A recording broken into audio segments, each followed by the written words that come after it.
L'un des versets les plus connus et les plus cités de la Bible révèle le plan divin du salut avec comme finalité la vie éternelle.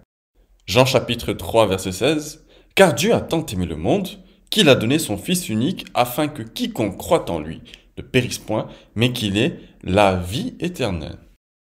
Jésus dans son ministère a beaucoup mis en avant l'idée d'une vie dans l'au-delà. L'espérance dans l'au-delà est une arme face à la souffrance, une consolation lorsque la vie sur terre nous fait voir des calamités. C'est dans ce sens que Jésus dit dans son sermon sur la montagne, Heureux serez-vous lorsqu'on vous outragera, qu'on vous persécutera, et qu'on dira faussement de vous toutes sortes de mal à cause de moi.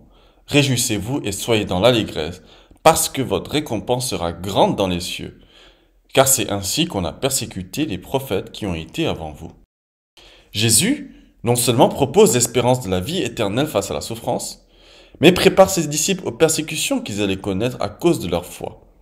Paradoxalement, dans des pays où l'Église est sans cesse en proie aux persécutions, le nombre de croyants ne cesse d'augmenter et la foi demeure infaillible. Il est certain que plus la persécution est grande, plus l'espérance en la vie éternelle est grande et plus palpable est la dimension céleste. La joie devient à ce stade surnaturelle et indépendante des circonstances pourtant terribles. Lors de la traite négrière, la communauté noire a trouvé un remède à 400 ans de souffrances atroces, le gospel ou le negro spirituals.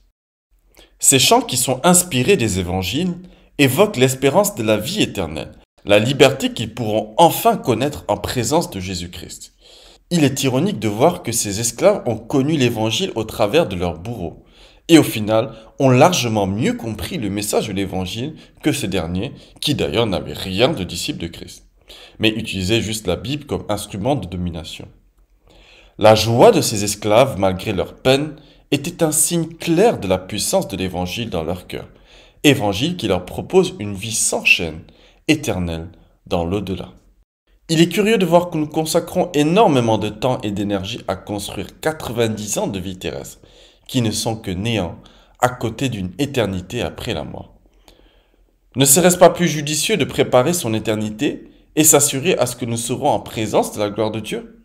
Pourtant, la plupart des hommes se focalisent sur la vie éphémère et plusieurs iront jusqu'à croire à l'inexistence d'une vie éternelle, préférant l'idée de 90 ans de vie qui se termine par un néant total.